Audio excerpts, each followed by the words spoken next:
Emirates will resume pre-pandemic flight frequency to India on April 1st. The airline will operate 170 weekly flights to 9 cities in the country.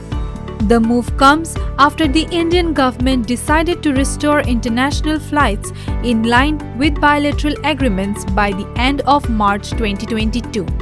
The airline has also extended its flexible booking policies till May 31, 2022.